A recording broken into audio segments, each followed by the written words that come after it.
जिस कुर्सी के लिए पीएम मोदी के नाम पर बटोरे गए वोट को उन्होंने शरद पवार और सोनिया गांधी के हाथों बेच दिया, वो इस कोरोना की वजह से संकट में फंस गई है। फिलहाल कोई रास्ता नहीं है। 2 बार कैबिनेट से प्रस्ताव राज्यपाल को भिजवाया गया, बॉम्बे हाईकोर्ट के चक्कर लगाए गए, संजय राउत ने आंखें तरेरी, लेकिन कोई फर्क नहीं पड़ा। तो उद्धव सरकार के आधा दर्जन मंत्री राज्यपाल से मिलने पहुंच गए।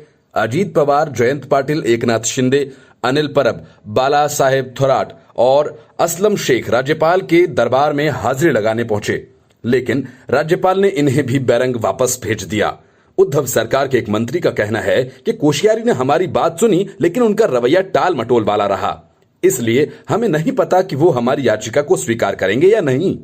उन्होंने कहा कि ठाकरे के नामांकन पर अनिश्चितता के मद्देनजर सरकार विधान परिषद चुनावों के लिए चुनाव आयोग से संपर्क करने पर विचार कर रही है। पहले की योजना के अनुसार 9 सीटों के लिए 24 अप्रैल को चुनाव होने थे और ठाकरे को चुनाव लड़ना था। हालांकि कोरोना वायरस की वजह से आयोग ने चुनाव को स्थगित कर दिया। इसी वजह से मुख्यमंत्री चाहते हैं कि राज्यपाल अपने कोटे की खाली पड़ी 2 सीटों में से एक पर उन्हें नामित कर दें।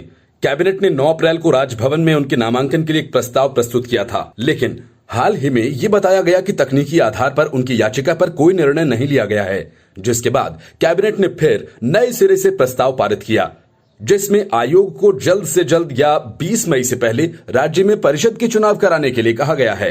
उद्धव ठाकरे ने राज्य के मुख्यमंत्री के तौर पर 27 नवंबर को शपथ ली थी। वे इस समय न तो राज्य से विधायक हैं और न ही विधान परिषद के सदस्य। संविधान के अनुसार उन्हें 6 महीने के अंदर किसी सदन का सदस्य बनना जरूरी है, जिसके लिए समय सीमा 27 मई को खत्म हो रही है।